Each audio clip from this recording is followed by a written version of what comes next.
Hello दोस्तों, मैं doctor Mukesh Kumar. आज हम हिंदू आवश्यकता एवं संरक्षता अधिनियम 1956 के बारे में कुछ विचार विमर्श करेंगे। हिंदू आवश्यकता और संरक्षता अधिनियम की आवश्यकता क्यों पड़ी?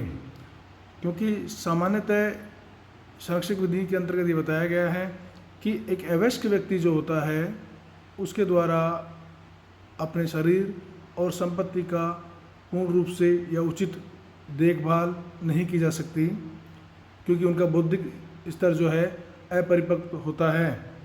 इसलिए एक वयस्क व्यक्ति द्वारा उसके शरीर की देखभाल, उसकी संपत्ति का प्रबंध आदि किया जाता है। ऐसे व्यक्ति को संरक्षक कहा जाता है। संविदा विधि के अनुसार कोई अवयस्क व्यक्ति किसी प्रकार की कोई संविदा नहीं कर सकता, उसके लिए भी उसे संरक्षक की आवश्यकता होगी। अब बात करते हैं कि हिंदू आवश्यकता तथा संरक्षता अधिनियम 1956 जब आया तो उसने पहले की क्या व्यवस्था थी जिनको पूरी तरह से बदल दिया या किस तरह के संशोधन किए गए। उसमें है कि मेन जो संशोधन हुआ या परिवर्तन जो आया वो ये आया कि इस एक्ट के लागू होने से पूर्व जो पुरुष है उसको संरक्षण के संबंध में अधिक अधिकार दिए गए थे। महिलाओं को संरक्षण या संरक्षक बने जाने के संबंध में अधिकार बहुत सीमित थे।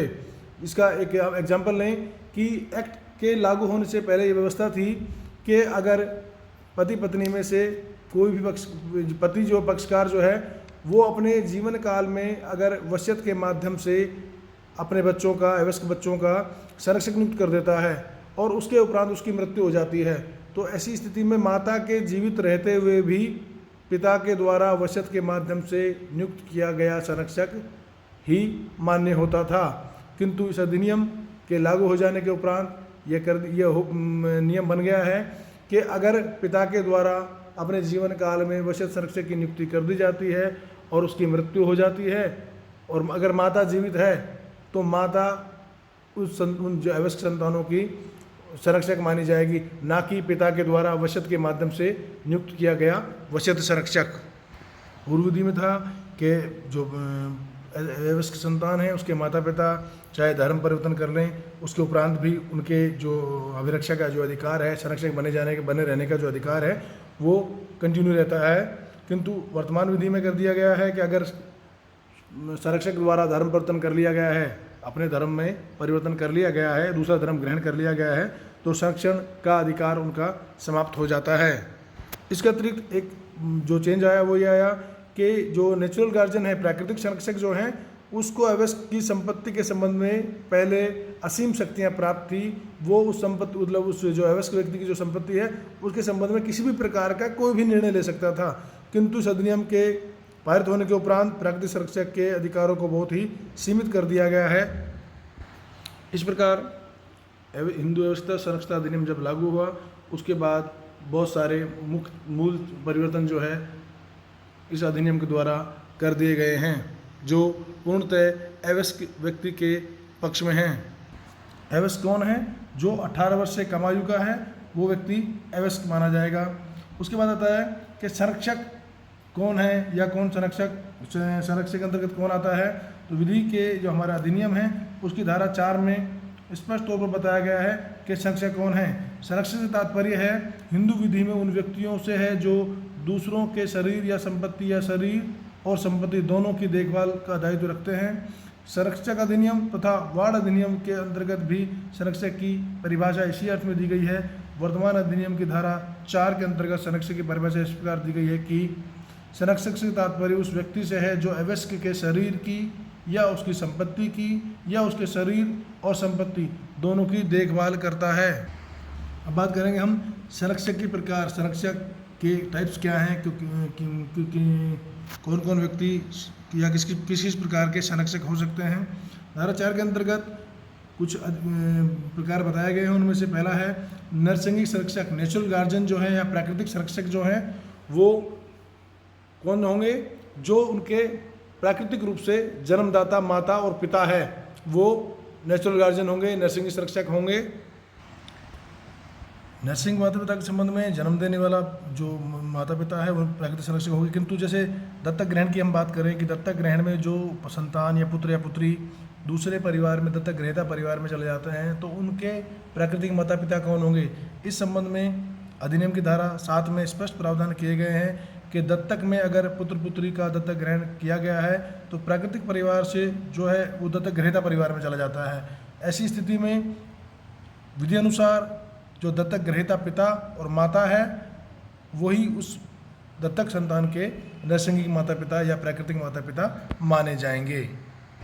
प्राकृतिक संरक्षक के संपत्ति के संबंध में जो अधिकार है, शरीर संपत्ति के संबंध में जो अधिकार हैं वो धारा 8 में दिए गए हैं कि उन्हें किस प्रकार जो अवयस्क की संपत्ति और शरीर के संबंध में निर्णय लेने के अधिकार दिए गए हैं।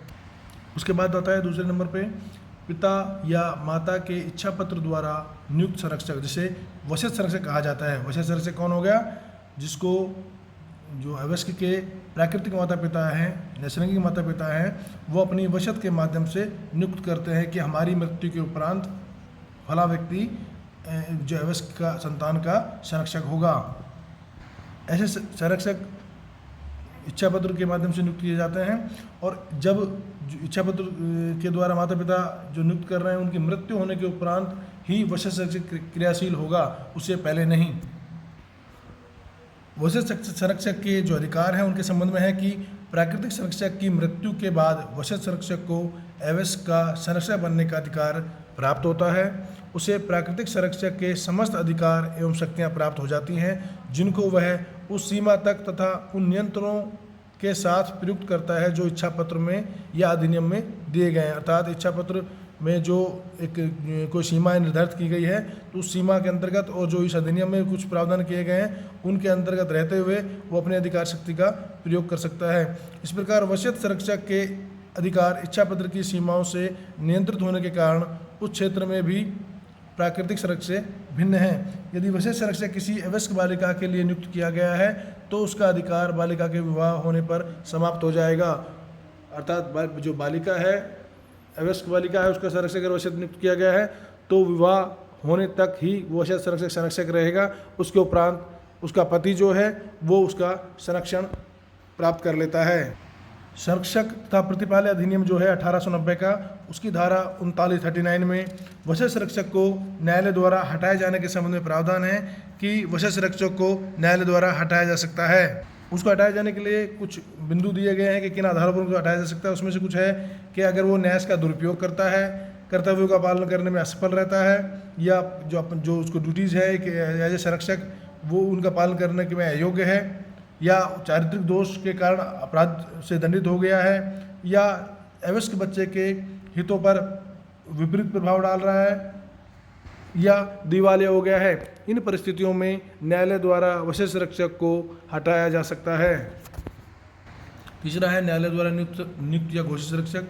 न्यायालय द्वारा किसी अवयस्क के शरीर संपत्ति या दोनों के हित में यह आवश्यक लगता है कि संरक्षक नियुक्त किया जाना है तो बच्चे जो अवयस्क व्यक्ति है उसके कल्याण और हितों को ध्यान में रखते हुए न्यायालय द्वारा संरक्षक नियुक्त किया जा सकता है। नेक्स्ट है कोर्ट ऑफ वार्ड्स से संबंधित किसी विधि के अंतर्गत इस प्रकार संरक्षक के रूप में कार्य करने के लिए अधिकृत संरक्षक उपयुक्त प्रकार के संरक्षकों के अतिरिक्त भी निम्नलिखित 2 प्रकार से संरक्षक होते हैं। नेक्स्ट है वस्तु संरक्षक या डिफेक्टो। अवयस्क का वस्तु संरक्षक न कोई विधिक संरक्षक होता है, न ही वशज संरक्षक, और न ही किसी न्यायालय द्वारा नियुक्त संरक्षक होता है।